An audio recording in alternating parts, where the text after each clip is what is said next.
7 comportements de pauvres à éviter si vous souhaitez avoir une meilleure gestion financière. Bonjour à tous, je suis Chris Tuttle, votre coach et mentor en gestion financière.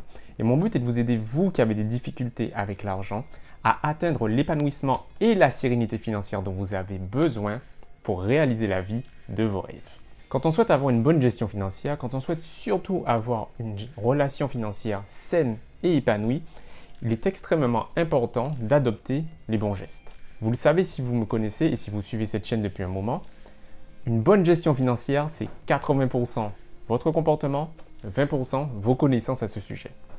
Et si justement vous êtes nouveau sur cette chaîne, alors bienvenue à vous et pensez à vous abonner à la chaîne si ce n'est toujours pas fait en cliquant sur le bouton s'abonner. Comme ça, vous serez sûr de ne pas manquer les prochaines vidéos et vous pourrez améliorer gratuitement votre connaissance et votre gestion financière. Alors dans cette vidéo, je veux vous montrer 7 mauvaises habitudes que vous avez très probablement et qui vous empêchent d'avoir une bonne gestion financière. Ce sont des comportements que les personnes qui ont une bonne gestion financière, qui sont épanouies sereines financièrement, n'ont pas. Et comment vous pouvez, vous aussi, devenir comme eux en mettant fin à ces 7 mauvaises habitudes. La première chose, les amis, c'est de ne pas développer son éducation financière. Combien de films ou de séries regardez-vous dans le mois? Et on va faire la comparaison. Combien de vidéos, combien d'enseignements vous suivez concernant la gestion de vos finances, concernant la gestion de l'argent de point de vue général dans le mois. Si vous avez plus de séries à votre compteur que d'enseignements concernant l'argent, eh bien c'est sûr et certain que vous n'allez pas réussir à développer vos connaissances et vos compétences à ce niveau.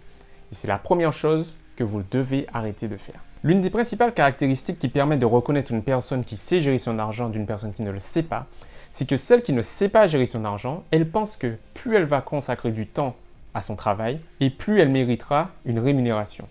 Même si, en réalité, tout le temps qu'elle aura consacré à sa tâche n'aura servi à rien, n'aura rien produit, n'aura rien rapporté comme résultat, n'aura rien apporté comme valeur nouvelle.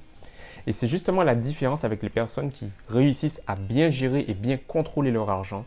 C'est que même si elles passent 5 minutes, mais qu'elles arrivent à produire quelque chose qui a une valeur immense, elles auront un meilleur salaire, si on peut le dire comme ça, mais en tout cas une meilleure compensation financière. À l'inverse, même si elles auront passé 10 000 heures sur un projet et que ce projet n'aura pas eu les résultats espérés, elles n'auront pas une bonne récompense, une bonne compensation financière. Et c'est peut-être injuste pour certains, mais en réalité, c'est comme cela que vous allez réussir à mieux contrôler votre argent et à mieux l'attirer vers vous. Alors, je vous invite justement à changer votre perception des choses et ne pas attendre une compensation en fonction du temps que vous avez passé, mais plutôt en fonction de la valeur que vous avez ajoutée à votre employeur, à vos clients, bref, aux autres. Numéro 3, ne pas prendre vos responsabilités. Les personnes qui n'arrivent pas à gérer leur argent, elles ont toujours une bonne excuse pour justifier le fait que ça ne va pas pour eux financièrement. C'est à cause de l'économie, c'est à cause de la crise, c'est à cause de mon employeur, c'est à cause de mes amis qui m'ont incité à sortir et dépenser, c'est à cause de ma compagne ou mon compagnon. Bref, c'est toujours à cause de quelque chose d'autre, mais jamais de leur fait. À l'inverse, quand vous commencez à vous dire que vous avez votre part de responsabilité, que c'est vous qui avez décidé d'aller cette fois-ci, ce soir, dans cette soirée ou dans ce restaurant, et donc de dépenser telle quantité d'argent alors que vous aviez prévu de ne pas le faire, ce n'est pas à cause de quelqu'un d'autre, ce n'est pas à cause de quelque chose d'autre. C'est tout simplement de votre fait.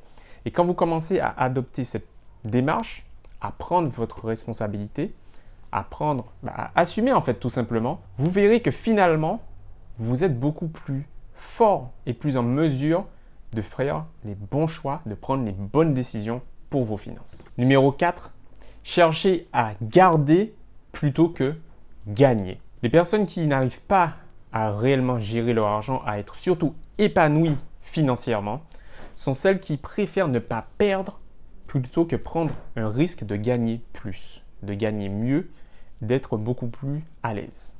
Économiser, c'est très important les amis, on le sait tous et je le répète tout le temps. Mais économiser simplement pour économiser, ça ne sert absolument à rien.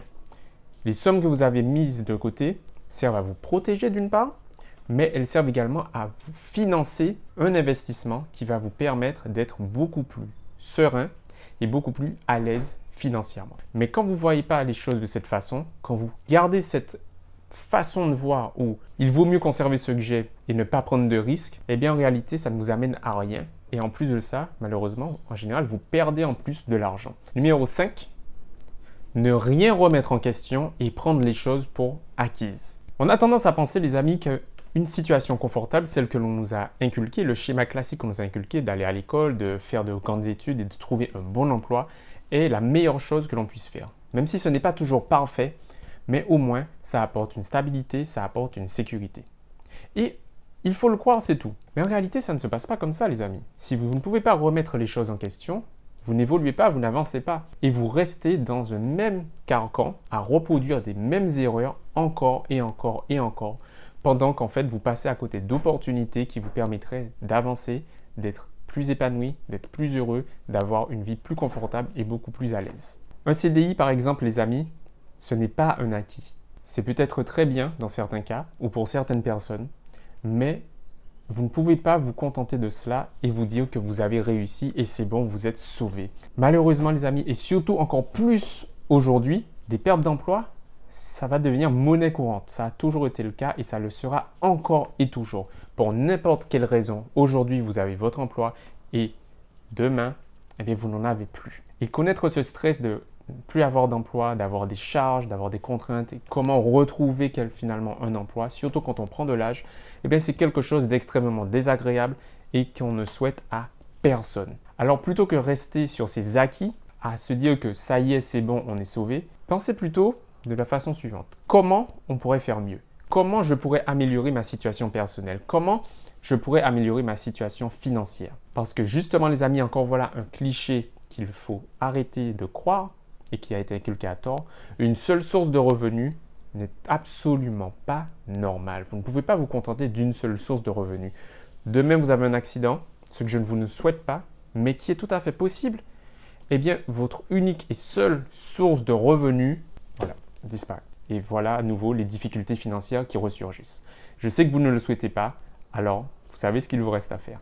Numéro 6, pensez que l'argent est la cause de tous les maux, la cause de tous les problèmes. On connaît très bien toute cette petite phrase, par exemple, l'argent pourrit les gens, tout ça à cause de l'argent. Tous les problèmes aujourd'hui sont liés à l'argent. C'est pour l'argent qu'il y a ci. C'est à cause de l'argent qu'il est devenu comme ça. Est-ce que réellement tout ça est lié à l'argent? Il y a une motivation en fait à vouloir gagner de l'argent. Mais est-ce que c'est réellement l'argent qui conditionne les actions des personnes? Si c'est le cas, alors ça veut dire que, si c'est votre cas d'ailleurs, ça veut dire que vous êtes esclave de l'argent. C'est normal ça? C'est une situation saine selon vous? Je sais que vous pensez comme moi que ce n'est pas du tout le cas et ce n'est pas du tout normal. En réalité, ce qui se passe, c'est que c'est vous qui contrôlez vos actions et qui décidez si l'argent pourra être utile pour une bonne cause ou pour une mauvaise cause. Mais ce n'est pas l'argent qui décide de cela. Et je vais prendre un exemple, les amis, que l'on connaît très bien et qui pourtant, contrairement à l'argent, est vu de façon très positive. Ça concerne l'amour. Tout le monde voit l'amour, tout le monde présente l'amour comme quelque chose de positif, quelque chose de beau. Mais n'oubliez pas qu'il y a des gens qui tuent par amour. Il y a parfois des crimes, des choses néfastes qui sont faites par amour. Tout comme des gens tuent pour de l'argent. Alors pourquoi on a toujours une vision positive de l'amour alors qu'il y a également des choses négatives qui se font avec? Tout comme pour l'argent. Rien n'est tout rose, rien n'est tout blanc, rien n'est tout noir. Enfin, numéro 7, attendre plutôt sur le sort plutôt qu'agir. Beaucoup de personnes, et peut-être que c'est votre cas, espèrent avoir une augmentation de salaire, espèrent avoir les tickets gagnants du loto, alors qu'en réalité, vous savez parfaitement que les chances de réussir, de gagner au loto, sont minuscules. Mais pourtant, vous avez toujours cet espoir. Alors qu'en réalité, vous avez beaucoup plus de chances de réussir, d'être beaucoup plus riche financièrement et beaucoup plus serein financièrement en travaillant sur vous-même, sur vos capacités, en étant actif et acteur de votre réussite. Et malheureusement, les amis, ça encore, ce sont des clichés que l'on nous a transmis, des fausses croyances qui nous ont été transmises et qui finalement montrent qu'il s'agit de grand manque de confiance en soi. Et si vous réalisez au moins un de ces comportements, les amis, la situation n'est pas irréversible. Vous avez toujours le choix. Et en fait, justement, maintenant, le choix, il vous appartient. Soit vous décidez de continuer dans cette façon d'agir parce que c'est assez confortable, même si vous savez que ça vous nuit à petit feu, que ça vous amène vers des difficultés financières, vers un stress financier, ou vous avez la possibilité de reprendre les choses en main, de reprendre le contrôle de votre vie financière, de votre vie personnelle également, et de décider qu'à partir d'aujourd'hui, vous êtes quelqu'un qui est capable de gérer son argent, capable de gérer ses émotions, capable de gérer sa vie et celle de sa famille. Alors si c'est ce que vous préférez les amis, c'est magnifique. Et justement les amis, pour vous aider à y arriver, j'ai réalisé un e-book qui s'intitule « 3 raisons pour lesquelles tu n'es pas heureux financièrement ».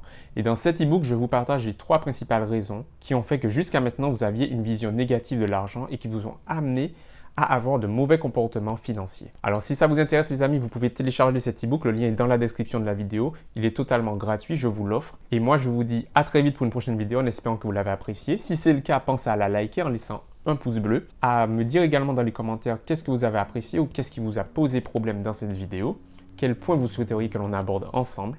Et si vous souhaitez un accompagnement ensemble en profondeur et personnalisé, je suis présent pour ça, je peux vous aider. Il vous suffit de me contacter, le lien est également dans la description de la vidéo. Moi je vous dis à très vite et prenez soin de vous les amis. Bye!